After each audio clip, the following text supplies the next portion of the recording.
أعوذ بالله من الشيطان الرجيم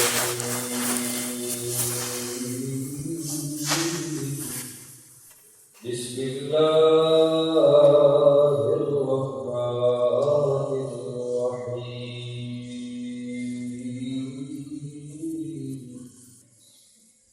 وأن الساعة آتية لا ريب فيها اور بے شک قیامت آنے والی ہے جس کے بارے میں کوئی شک نہیں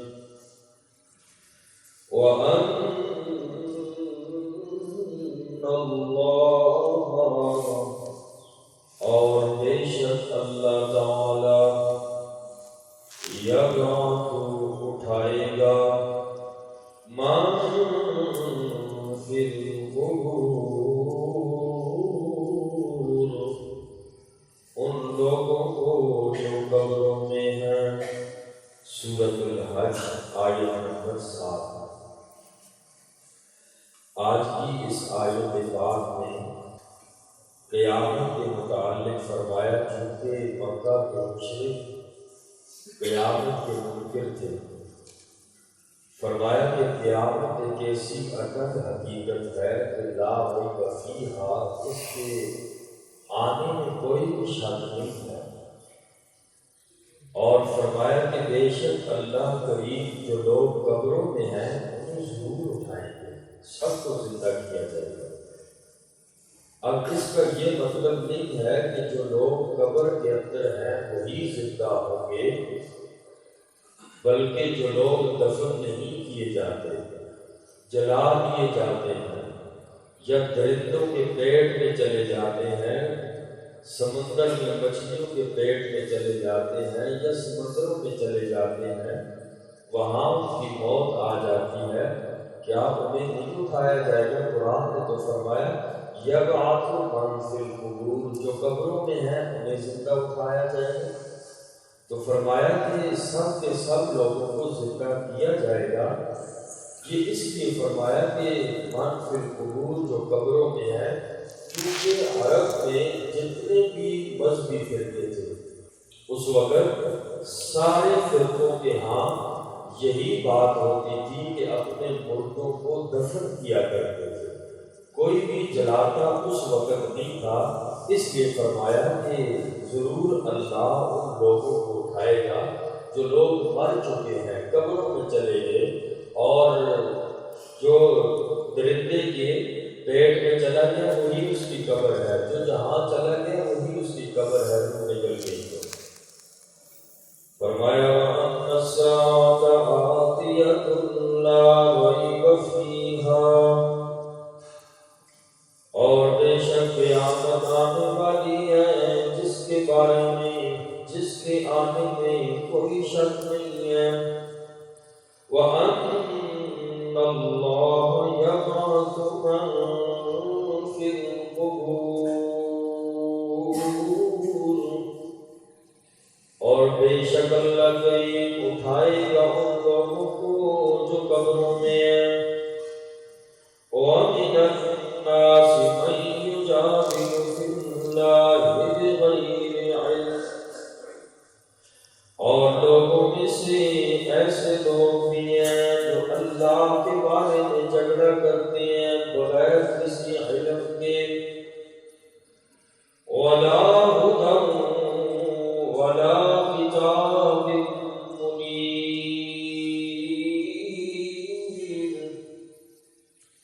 اور نہ ہی ان کے پاس ہدایت ہے نہ ہی روشن کتاب ہے۔ یہ آیتیں نضر بن حارث اور ابو جہل کے بارے میں نازل ہوئی، وہ رسول اللہ صلی اللہ علیہ وسلم کے بارے میں نازیبا کا لباس کہتے تھے، حالانکہ لوگوں کے پاس کوئی دلیل نہیں ہوا کرتی تھی۔ ہر وقت ابو جہل بھی لگا رہتا کہ محمد رسول اللہ صلی اللہ علیہ وسلم کی اطاعت نہ کرو اور اس کی بات نہ سنو، اور یہ سیدھے راستے سے لوگوں کو گمراہ کرتے تھے۔ اور آج بھی ہمارے یہاں کچھ لوگ ایسے ہیں جن کو دین سے، اسلام سے بڑی چڑ ہوتی ہے، لبرل اور سیکولر طبقہ ہیں کلمے کے مسلمان، لیکن جہاں اسلام اور قرآن کی بات آتی ہے ان کو ویسے ہی چڑھ رہتی ہے اور دوسرے لوگوں کو دین سے دور کرتے رہتے ہیں، پھسلاتے رہتے ہیں۔ دین کی طرف لانے والے لوگ کم ہیں، پھسلانے والے آپ کو ہر کوئی ملے گا۔ جہاں کوئی دین کی بات چھیڑ دو فوراً آپ دیکھیں کہ مثبت جواب ملتا ہے یا منفی جواب ملتا ہے۔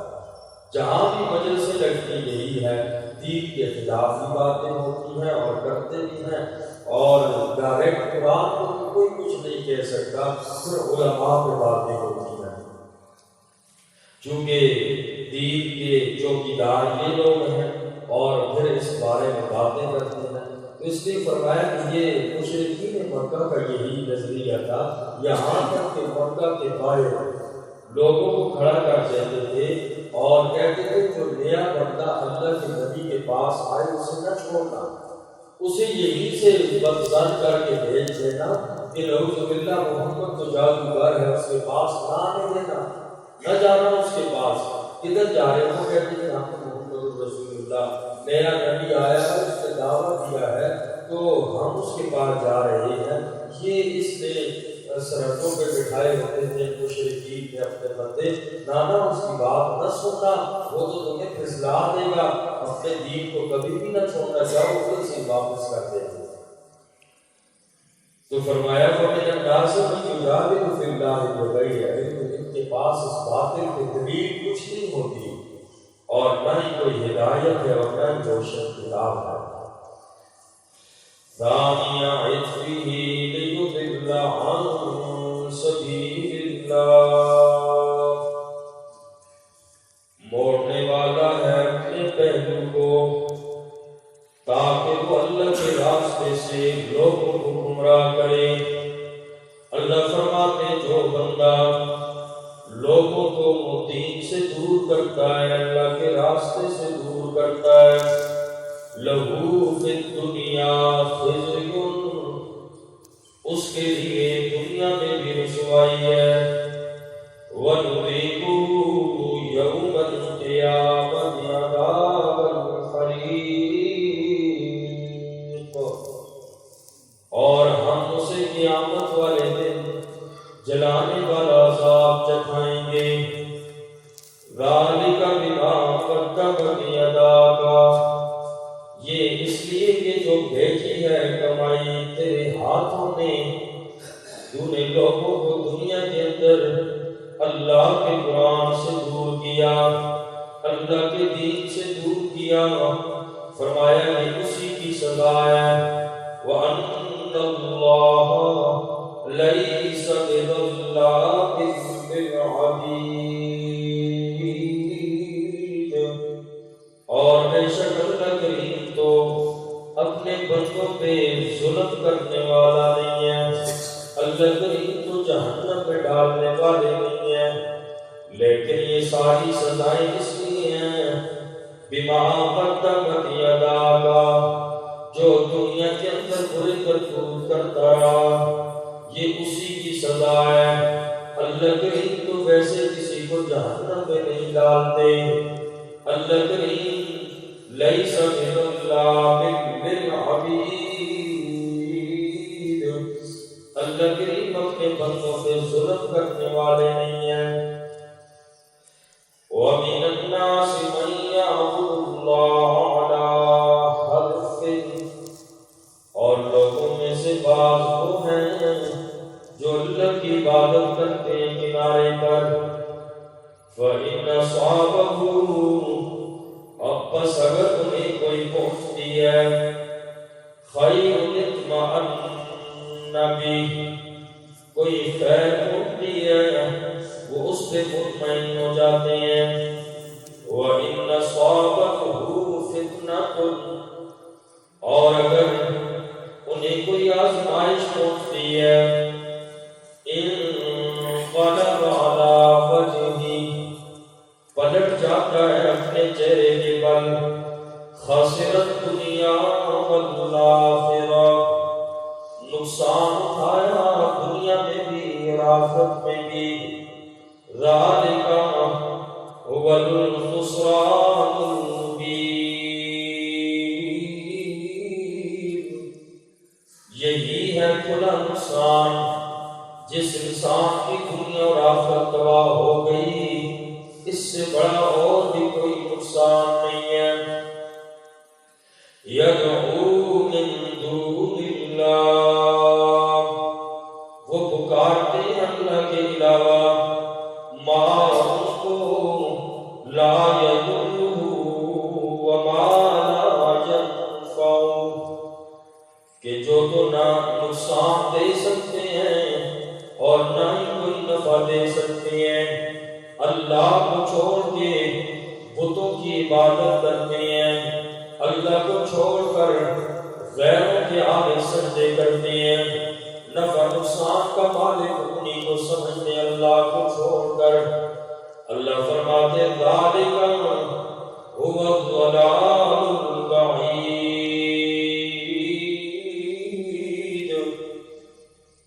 جو بندہ اللہ کے علاوہ غیروں کو نافع و ضار سمجھتا ہے، نفع و نقصان کا مالک سمجھتا ہے، یہی بندہ بڑے دور کی گمراہی میں ہے.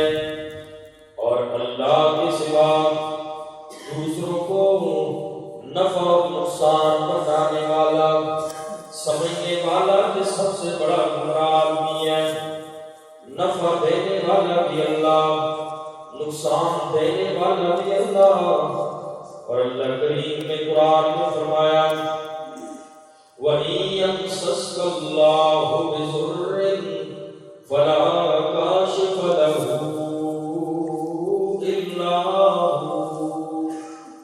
اللہ فرماتے اگر میں اللہ کسی کو نقصان دے دوں، کائنات کے اندر کوئی بھی نہیں میرے علاوہ اس نقصان کو دور کرنے والا. اور قرآن میں دوسری جگہ بیان فرمایا میرا پاک پیغمبر آپ اعلان فرما دیجئے قُل لَا أَمْلِكُ لَكُمْ ضَرًّا وَلَا رَشَدًا قُل لَا أَمْلِكُ لِنَفْسِي نَفْعًا وَلَا ضَرًّا. اے میرا پاک پیغمبر آپ ان لوگوں میں اعلان فرما دیجئے میں محمد رسول اللہ صلی اللہ علیہ وسلم اپنے نفع و نقصان کا مالک نہیں ہوں الا ما شاء اللہ. میں اپنے آپ کو یا کسی دوسرے کو میں محمد رسول اللہ کی نفع نقصان نہیں دے سکتا. ہاں نفع نقصان کا مالک بھی ما شاء اللہ ہی کی ذات ہے. یہ کون فرما رہا ہے؟ اللہ فرما رہا ہے میرا پاک پیغمبر آپ ان لوگوں سے کھل کے اعلان فرما دیجئے لوگ آپ کو حاجت روا نہ سمجھیں، لوگ آپ کو مشکل کشا نہ سمجھیں، لوگ آپ کو اولاد دینے والا نہ سمجھیں. اس لیے میرا پاک پیغمبر یہ ساری میری صفات ہیں اور میرے ساتھ کوئی بھی کائنات کے اندر شریک نہیں ہے.